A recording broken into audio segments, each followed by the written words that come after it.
Bonsoir le pays et bienvenue dans le 18h de Calédonia.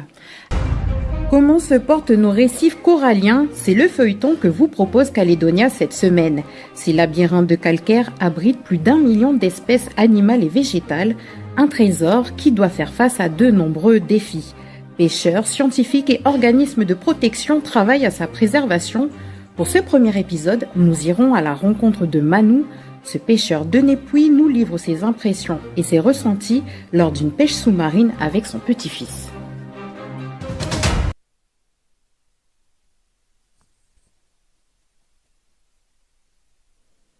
C'est un trésor marin, nos récifs coralliens.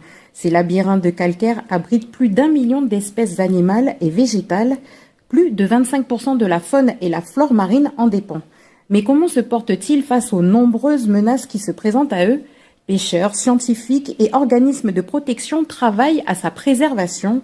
Ce soir, nous allons à la rencontre d'Emmanuel, dit Manou.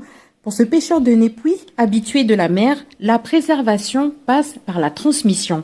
Lina Wakaseou l'a suivi lors d'une sortie de pêche sous-marine avec son petit-fils. On regarde. On va essayer ton lestage. Et puis,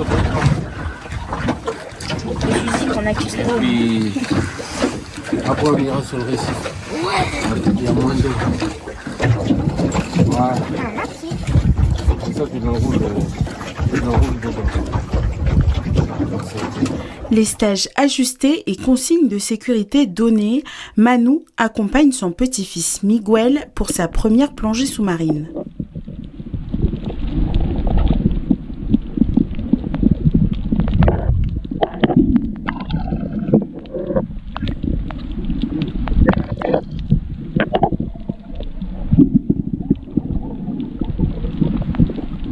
Au large de Népouy, ce pêcheur qui connaît les moindres recoins de la zone nous raconte à quel point les récifs ont évolué et nous partage son constat. Moi, il y a quelques années, je plongeais déjà ici et je me baladais beaucoup.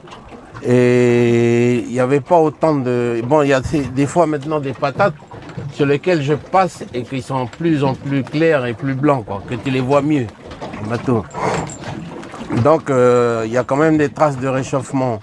Et je pense que si on regarde de plus près, effectivement, peut-être qu'il y a des patates qui sont...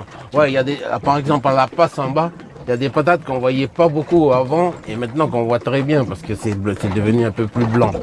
Donc, je pense que c'est des traces de pollution. Enfin, de pollution, plutôt de réchauffement. Ouais, il y a un peu des deux, quoi. Pollution et surtout réchauffement climatique.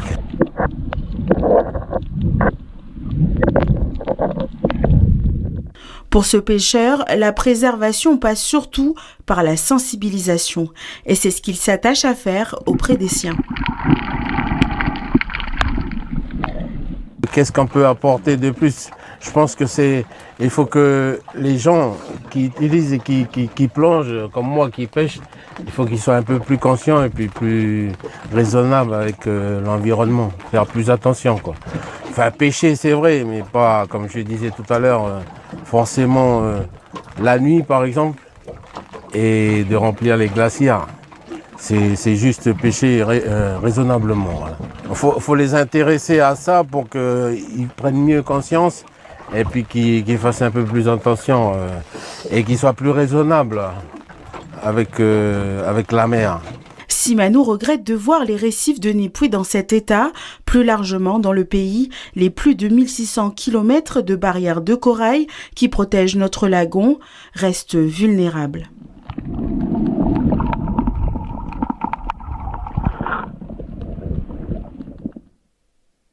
Le constat fait par Manou est-il partagé?